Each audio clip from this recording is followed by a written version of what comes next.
Olha só, vamos direto ao ponto.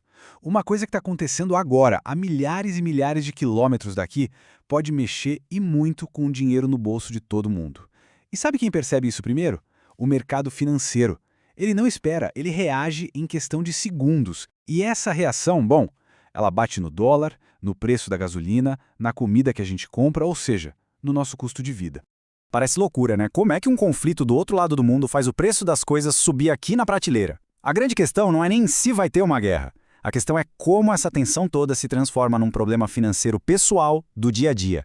É isso que a gente vai desvendar agora, ligando todos os pontos. Porque pode acreditar, o impacto é bem direto. Então, o estopim de tudo foi essa notícia que surgiu no sábado. Uma ofensiva aérea bem coordenada dos Estados Unidos e de Israel contra o Irã. Foi esse o gatilho, sabe? Aquele momento que fez os mercados do mundo inteiro entrarem em alerta máximo. E detalhe, isso aconteceu antes mesmo de qualquer pessoa saber qual seria a real dimensão desse conflito. E é aqui que a gente começa a entender por que a reação é tão rápida, tão imediata. Pensa só, o mercado financeiro, os investidores, eles têm pavor de uma coisa: incerteza. Ninguém fica esperando a poeira baixar para ver o que acontece. Pelo contrário, a ação é sempre se antecipar ao pior cenário possível. É o medo de perder lá na frente que faz todo mundo correr para agir agora. Olha, tem uma frase de um analista que resume isso de uma forma genial. Porto seguro primeiro, perguntas depois. É exatamente essa mentalidade.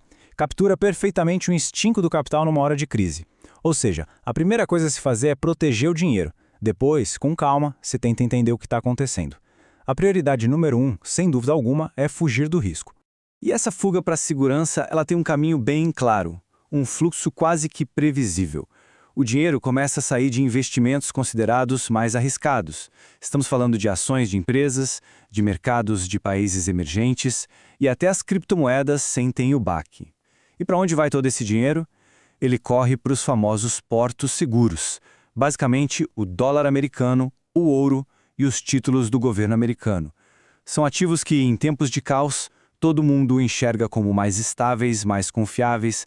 Agora, a gente chega no coração do problema. O principal canal que espalha essa crise para a economia do mundo todo tem um nome: petróleo. É exatamente aqui que um conflito que parecia regional vira uma dor de cabeça global. Vamos ver como isso acontece peça por peça. E a reação, olha, foi imediata. E foi forte. Assim que os mercados abriram, o preço do barril de petróleo do tipo Brent, que é a grande referência para o mundo todo, deu um salto de mais de 12%, passando da casa dos $80. Isso só mostra o quão sensível o mercado de energia é.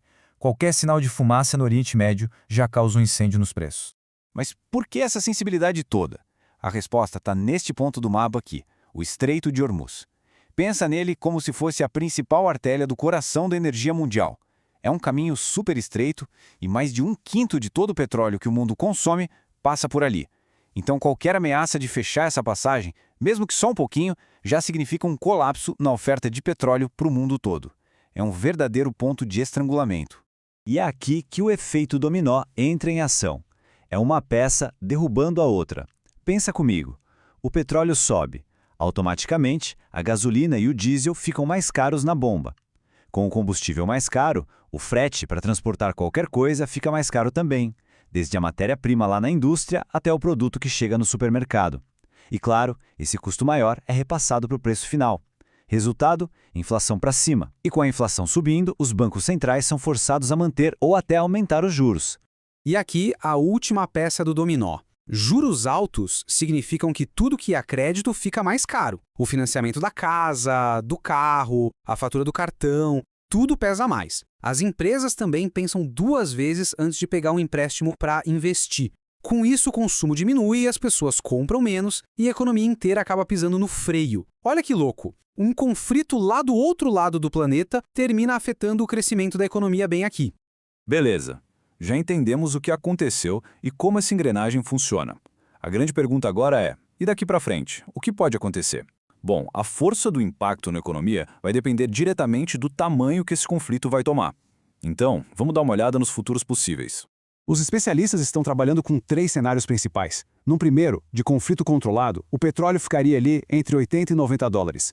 A gente sentiria um aumento do combustível, mas nada tão drástico. Agora, se a situação escalar para a região toda, aí o preço já pula para mais de $100, com um impacto bem forte na inflação. E tem o cenário extremo, um bloqueio do Estreito de Hormuz. Aí o preço poderia ir para $108 ou mais, causando um choque de energia no mundo todo e um risco gigante de recessão econômica. E é aquela história, né? Em toda crise tem quem ganha e tem quem perde. Quem pode se dar bem? Países e empresas que produzem petróleo, claro, que lucram com os preços nas alturas. A indústria de defesa também. Agora, do outro lado da moeda, quem mais perde são os consumidores. E também setores inteiros da economia, como companhias aéreas, o varejo, a construção, todos sofrem com os custos mais altos e com a queda no consumo. E com tudo isso na mesa, a gente chega a uma conclusão importante. Num mundo tão instável como o nosso, ter informação, entender o que está acontecendo, deixa de ser só curiosidade, vira uma verdadeira ferramenta de proteção. Esse ponto aqui é fundamental. Crises como esta expõem as fragilidades de cada um. Quem não tem uma organização financeira mínima, quem vive sempre no limite, acaba ficando muito mais vulnerável a esses choques que vêm de fora, sobre os quais não temos controle nenhum. Estar preparado financeiramente funciona literalmente como um escudo. E essa reflexão amarra tudo. No fundo, ter uma base financeira sólida não é só para sobreviver a crises, é muito mais do que isso. É sobre ter a liberdade de fazer escolhas, de poder dizer não para aquilo que não faz sentido na sua vida e sim para o que realmente importa, independentemente do caos do mundo lá fora. E para fechar, fica essa provocação. Se um evento geopolítico do outro lado do planeta pode afetar o preço do pão que compramos, será que entender esses mecanismos econômicos deixou de ser um luxo e se tornou uma necessidade básica? Talvez, nesse mundo todo conectado, entender economia seja, no fim das contas, a principal forma de autodefesa que existe.